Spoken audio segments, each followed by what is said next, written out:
The Nairobi Securities Exchange has suffered a lot over the last 1 year.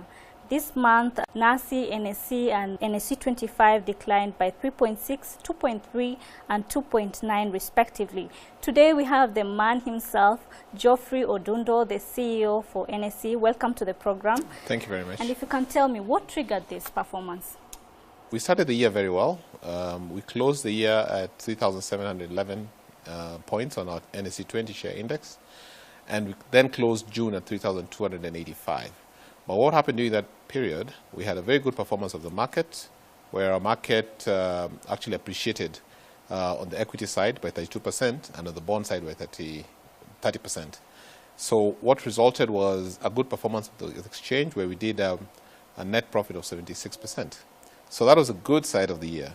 Now, we then began the second half, and a lot of I would call factors influenced the performance of the market. First of all, there was emerging market challenges where investors had, especially international investors, were reallocating their capital to developed markets because of the rising interest rates in those markets. There were also certain devaluation of certain emerging market currencies around Turkey and Argentina, which again led to that review of their allocation criteria. So that in fact impacted on us externally. Locally, we had policy issues that we had to deal with. We had the whole tax debate around Robin Hood tax, which was supposed to affect transactions. We had the whole VAT, the whole excise duty charges, and that whole period of public discourse on what the impact of taxes would be made investors a bit nervous, and hence the domestic investors were also shying off the market. What strategy will you put in place to actually ensure that investors come back to trade at the NSE or to invest? So we are trying to maintain our investor engagement strategy. We have got 3 pools of investors that we talk to. We talk to international investors, so we are talking to them to basically just highlight the opportunities that are available in the market, providing incentives to encourage international investors. We are traveling and doing roadshows in other markets. Just recently we were in China trying to interest the Chinese market into Kenya. We also went to London on the Kenya Capital Markets Day, just to say that for international investors, we are open for business and the opportunities are good. On the domestic front, we also deal with institutional investors.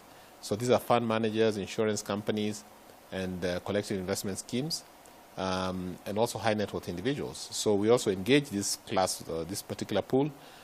We do a lot of one-on-ones, call programs, and we do a lot of work through our brokers, basically providing all information that our brokers need to engage their clients. And apart from SportPesa, who else is mulling to have an IPO? I'm not sure whether SportPesa are considering, because I've not seen a formal application here. We have a number of companies that are interested in coming to the market.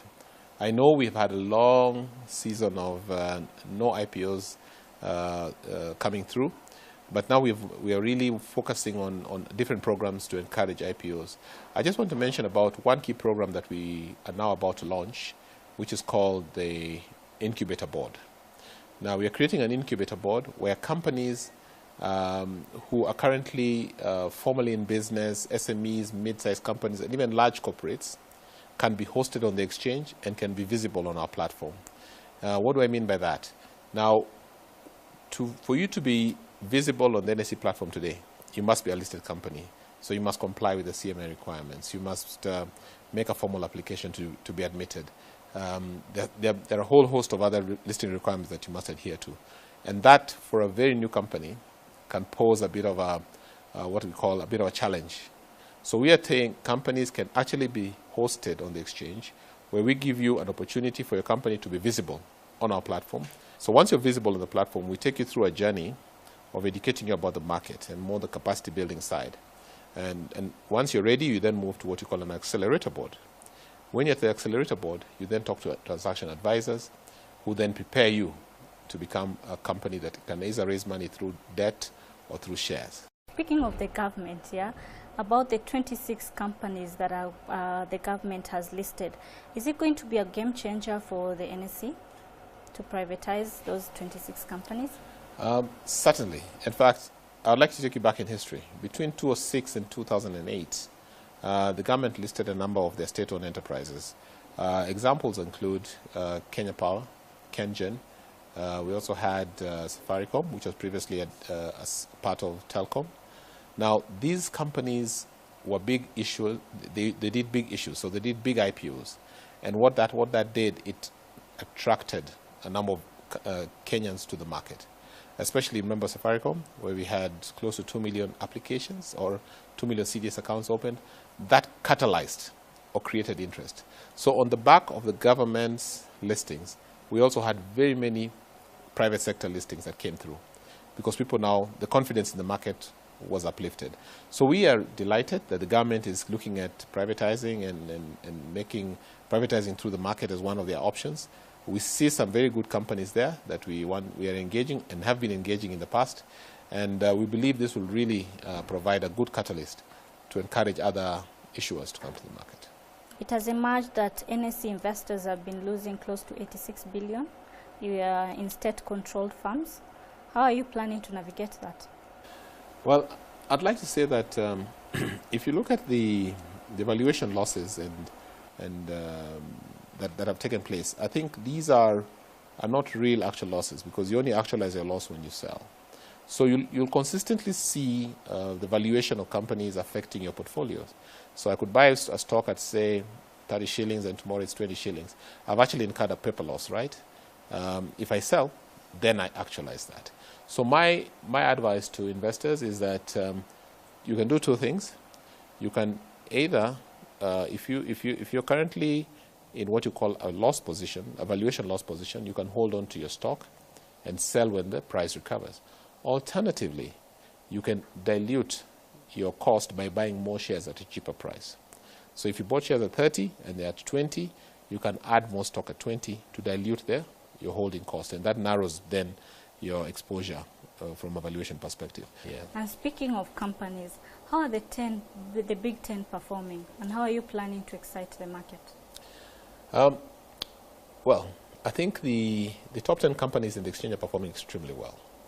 One of the things that I must appreciate, and maybe just for the general public, is that the fundamentals of the Kenyan economy are very strong. If you look at the sectors in which these companies are operating in, they're all growing. Kenya is projected to grow at 6%. The key drivers of these sectors are the very leading sectors in our country: telecom, manufacturing, banking services, tourism. And we have companies that are listed which are participating in these sectors. So as long as those sectors are growing, it then trickles down to the actual companies. So we are very much engaged with the various policymakers in the various sectors. So we talk to government, various ministries, on how we can incentivize more investors to participate in the sector, how they can provide incentives to allow the sectors to grow faster. Outlook for NSE? Outlook for NSE, I would say we expect to see a number of IPOs coming into the market. This year, for instance, we are waiting to have the first cross-listing from Rwanda, the Bank of Kigali. That means that our scope is not restricted to Kenya. We are looking at beyond. We are the bright spot in East Africa, and so we want to remain an attractive market for the region. So we are working on a number of initiatives. We are focusing on our new products. We want to make sure that there's a better uptake of those products. We launched the ETF and the REITs in the last 2 years. We believe that it's about education, and once we educate the public, that those products should take off well. We will be launching our derivatives market in the coming year, and that again we believe will also provide better prospects for investors to take up opportunities. There's a lot of information of how to buy shares. And one thing I like about Kenyans is that we believe in wealth creation, and so this is a great opportunity for you to make money. Thank you very much for that insight about wealth creation. I hope you've created a lot of money now. Thank you for joining us this afternoon. Thank you very much. Pleasure.